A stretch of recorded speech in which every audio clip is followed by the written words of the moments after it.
Hello and welcome to this month's tip. Today I thought I would talk a little bit about sensitivity and being a highly sensitive person and where that stems from and how to work with it a little more effectively in children.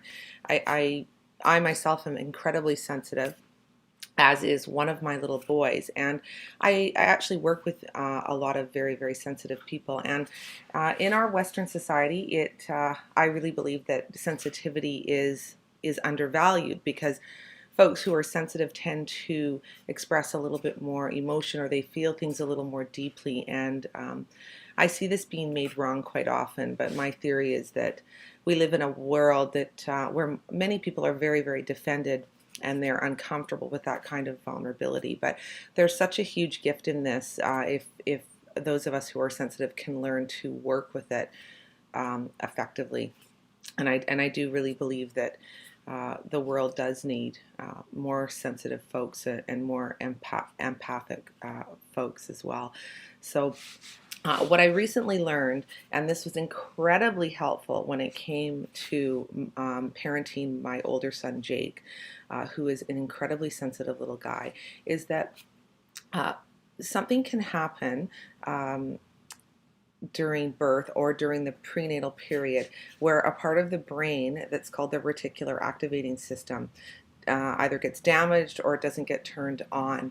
And the reticular activating system, if you just think of it as the part of the brain that helps us to focus, so its job is like a filter. And we are bombarded with millions of bits of sensory data every second, the light, sound, everything going on around us, way more than what the average brain can handle. Excuse me. What happens when that part of the brain gets damaged is that it is not able to filter out all of the unnecessary noise, the data coming at us, so that we can focus and attend to whatever it is that we need to focus on, whether it's listening to someone speak or reading something on a page. I find that my dysfunction in terms of this goes up when I'm in a crowded, noisy space and there's a lot going on. Um, I feel like I want to escape and that I just can't think clearly and that I can't settle down. Now, the thing about this is that a lot of folks with this get labeled as ADHD and incorrectly diagnosed. It's not an accurate diagnosis. This particular type of focus difficulty cannot be helped with medication. The only way that we can work more effectively with this is through our own process of growing up and maturing and developing tempered thoughts and feelings and learning how to control our emotions and our thoughts and whatnot. So it takes time. And for those of us who are sensitive, often growing up and that maturing process, or that process of development rather, takes longer. So where most kids will be making a big shift around 5 to 7 years of age in terms of their temperance, a sensitive child may take an extra couple of years, and I certainly see this in my son Jake. It doesn't mean that there's anything wrong with him, and it doesn't mean that there was anything wrong with me either. However, growing up this way was very, very difficult. Sensitive folks feel everything very, very deeply. Um, we feel the world's pain in some cases. I know that my son, he'll feel for the dog. He'll feel for objects and animals and creatures very, very randomly, and it doesn't make sense to other people, but I know what's going on for him. He tastes, his taste buds, his palate is more sensitive. He tastes things, he smells things that I don't smell, and he is incredibly in touch with his emotions. My job is really to keep his heart soft so he doesn't lose this gift, because as he grows older, this will be one of his greatest assets.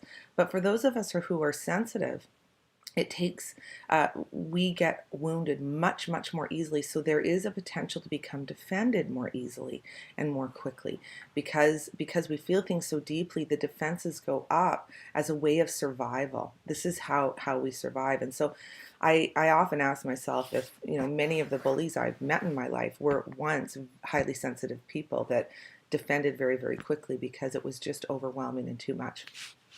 What you will notice with sensitive kids is that they generally have an above average intelligence. They have an excellent memory. My son can remember things from when he was a baby. I have an excellent memory as well. Um, they're highly intuitive, but they do get easily, or we get easily distracted. And there is a difference between being easily distracted and looking for distraction. It's we want to focus, but it's just the sense that that filter is not working and things get overwhelming for us. So um, if you're that type of person, or if you have a child that's like that, I want you to know that there's absolutely nothing wrong, that this can be corrected um, through development and growing up, and really it's just a matter of biding time, and what children like this need is this unconditional love, and they need to be able to come to a place of rest within the attachment to the parent, so that the brain can rest, because all growth comes from a place of rest. and and often when we go to school, or sensitive kids go to school, they don't have that rest. It's the stimulation is overwhelming, and it's very difficult to learn and develop. So I'm always collecting my son when he gets home from school, trying to create that place of rest, so that I see this emergent play, and I see this sort of venturing forth energy in him, where he's able to be curious and learn. And that's a wonderful thing. But if I was looking at him as if he was ADHD or Asperger's or something like that, there was something wrong with him, that would create more anxiety for him, because it would be a form of psychological separation. And that is incredibly alarming, incredibly frustrating for all of us, when we feel that we're losing contact and closeness with the ones that are most important to us and the ones that we love. So um, just dropping the agenda around learning sometimes, or dropping the agenda around development, and just providing a loving attachment within which the child can rest.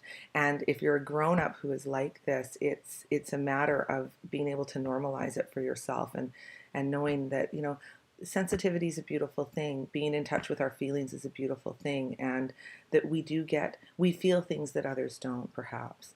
And they affect us more deeply, and not to shame ourselves for that, but to know that this is a gift, and it's a matter of harnessing our thoughts and our energy, and finding where we can apply those gifts in the world in a good way. So I hope you've enjoyed this tip, and have a great month.